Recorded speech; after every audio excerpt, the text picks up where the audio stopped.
Welcome to Cruise News with Maverick Gil and my friends Stanley Bear, Ventura Bear, Arvia Bear and my new special friend Gully Bear. Now today on Cruise News I want to talk about some of the questions I've had from subscribers recently and many of the issues that are being raised on the forums. In particular, viruses, gratuities and the duck trend. Oh yeah. But first, do you know how fast the cruise industry is growing? There are 56 ships on order between now and 2028. The market was $24 billion pre-COVID. It dropped during COVID in 2021 to about $2 billion, and it's now expected to grow to 24 billion in 2024 and 34 billion in 2025. So it is growing exponentially, and the average age of a cruiser is now 46. There are younger cruisers, there are families, and they are being catered for by the likes of P&O's Iona and the Arvia, which were launched in the last couple of years to cater for the value market and gear it more towards families, more affordable cruising, and to get newer cruisers on board as well. And that certainly seems to be happening. Forward bookings are immense across the industry. There's also been a definite move in recent times towards larger ships, such as the Icon of the Seas, providing the all-inclusive resort experience. I think the Icon has about a capacity of about 10 or 11,000 people, including crew. So it is a huge ship, currently the biggest, although I think MSC are talking at the moment, maybe even have one in production that could be as big as that. They're also complementing these large cruise ships with private islands as well. So in the USA, for example, we have Carnival's Amber Cove, we've got Disney's Castaway Cay, Princess's Princess Cay, and Holland America's Half Moon Cay, and Royal Caribbean have got the Coco Bay. Most of these are out of the Bahamas. So the question is, P&O, are you going to get a private island? What do you think? Should P&O have a private island? Let me know in the comments. Okay, I want to talk about viruses. With the growth in cruising, there's been more publicity in the press around viruses on ships. In particular, the norovirus, which is a gastric complaint, and the dreaded COVID as well. I've seen a lot of panic on forums recently. There's been a number of outbreaks, a particularly large-scale one on the Ventura in the UK, gained a lot of press. Personally, I have caught the norovirus twice on ships in the nearly 16 years we've been cruising now, and I had the COVID as well. And yeah, it wasn't pleasant at the time. Norovirus was over in about 24 hours. COVID was a little bit longer than. There is statistically more chance of catching COVID on these viruses on land. However, they do travel very quickly in the enclosed space of a ship environment. However, my own experience is that the ships have excellent hygiene.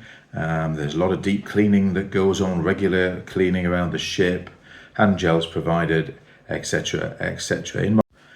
Despite the dubious practices of a minority of our fellow guests, I might add. Yeah, we've all seen.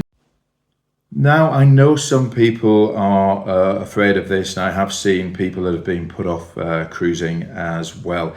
But one thing to remember is these events are magnified in the press because they are reportable incidents for example, in the USA, every incident of a virus outbreak has to be reported to the Centre of Disease Control, unlike many other environments where it is not. And so, of course, this does appear. However, if you're someone that goes to hotels or travels a lot on planes, or you go to the shops, you go to the supermarket, then you should definitely not fear cruising. If you're vulnerable, then it is, of course, a personal choice as to what to do in your daily life to mitigate that risk. We have a vulnerable family member ourselves, so I don't take that issue lightly. However, again, the healthcare facilities on board are excellent in our experience, but we must all make choices that are comfortable for us. So let me know in the comments, what do you think? Do viruses put you off cruising, guys? On a lighter note, and very important to Gully, I might add, the duck trend. For those that have somehow not heard or seen this on their travels, there has been a trend for leaving rubber ducks on cruise ships for people to find. It's a fun game for many. In fact, there are over 250,000 members of the Cruising Ducks Facebook.